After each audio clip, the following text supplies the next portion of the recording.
కొరకే పరిశుద్ధుడా నీ కృపనిచ్చినావు.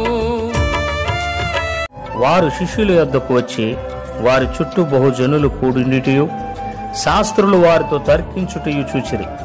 వెంటనే జన సమూహమంతయు ఆయన్ను చూచి మిగుల విభ్రాంతి నొంది ఆయన యొద్దకు పరిగెత్తుకుని వచ్చి ఆయనకు వందనము చేసిరి.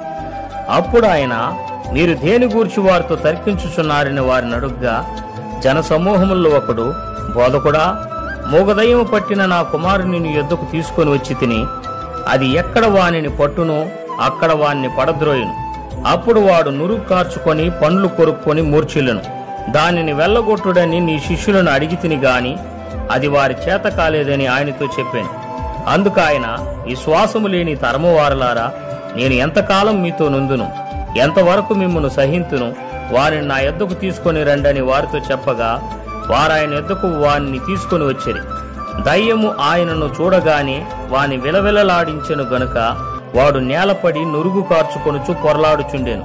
అప్పుడు ఆయన, ఇది వీనికి సంభవించి ఎంతకాలమైనదని వాని తండ్రిని అడుగ్గా, అతడు బాల్యము నుండియే అది వాని నాశనము చేయవలెనని తరచుగా అగ్నిలోనూ నీళ్లలోనూ పడద్రోయెను. ఏమైనను నీ వలననైతే మా మీద కనికరపడి మాకు సహాయము చేయమనెను.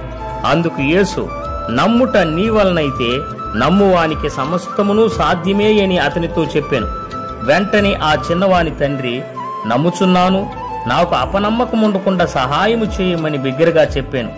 జనులు గుంపుగూడి తన యొద్దకు పరిగెత్తుకుని వచ్చుట యేసు చూచి, మూగవైన చెవిటి దయ్యమా, వానిని వదిలిపోము, ఇక వానిలో ప్రవేశింపవద్దని నీకు ఆజ్ఞాపించుచున్నానని చెప్పి ఆ అపవిత్రాత్మను గద్దించాను. అప్పుడు అది కేకవేసి వానినెంతో విలవిల్లాడించి వదిలిపోయాను. అంతట వాడు చచ్చిన వాని వలె ఉండెను గనుక అనేకులు వాడు చనిపోయిననిరి. అయితే యేసు వాని చెయ్యి పట్టి వాని లేవనెత్తగా వాడు నిలవబడిను. ఆయన ఇంటిలోనికి వెళ్లిన తరువాత ఆయన శిష్యులు, మేమెందుకు ఆ దయ్యమును వెళ్ళగొట్టలేకపోతేమని ఏకాంతమున ఆయన అడిగిరి. అందుకు ఆయన, ప్రార్థన వలననే గాని మరి దేని వలననైనను ఈ విధమైనది వదిలిపోవుట అసాధ్యమని వారితో చెప్పాను. నీ పరిచర్యను చేయుట కొరకే పరిశుద్ధుడా నీ కృపనిచ్చినావు.